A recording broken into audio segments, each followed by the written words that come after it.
Live niya. Hindi nga, totoo yun. Sa live niya? Sa live niya lagi. Papasok ako. Ito sa akin dati. Marami pa siya ito. Sasabihin sa akin ng mga viewers.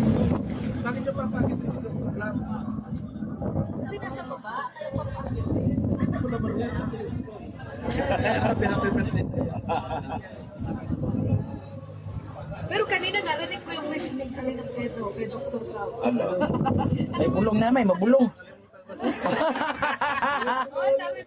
Wish ko kayo na kung para paano eh. Nakalimutin pa ako sa mga sinasabi ko. So ano wish mo nga kayo? Ay, ako gusto kay Dr. Lam. Lalo po kami sa kanya.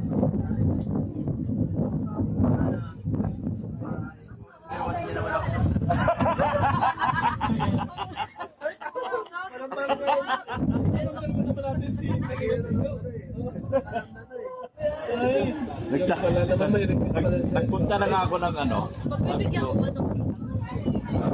Ang ano ko lang naman, dinidate talaga siya eh. Problema, minsan nagkakasakit. Sabi ko, paano mag-number 1 ito? Hindi simple. Ako naman, katulad na sa Hong Kong, walang upload. 6 days din. Number 1 pa rin. Grabe ka. Wala ko upload. Kahit nga sila nagka-stress na din sa'yo, sabi niya, kaya gusto kayo. Challenge mo daw siya. Challenge mo daw siya, sabi ko. Tata, siya challenge. Oo. Walang ka-challenge. Ang sipag-sipag mo ngayon, sabi niya, challenge ako ni Dr. Kasi kasama ko talaga si Tata. Nung panahon na nabapas ako, kami dalawa magkasama. Hindi sa kapalitan sa akin yan. Kaya niya na si Dr. Lam pag-TV. Nung siya may pag-asa eh. Ayun nga lang, Dr. Lab. Ha? Hindi ko masukat ang alain na makakaharap ko sa tatay. Nakakaharap ko dati. Ay, panglaban na. Kaya lahat ng tao nakikita ni Tata, pinablog na.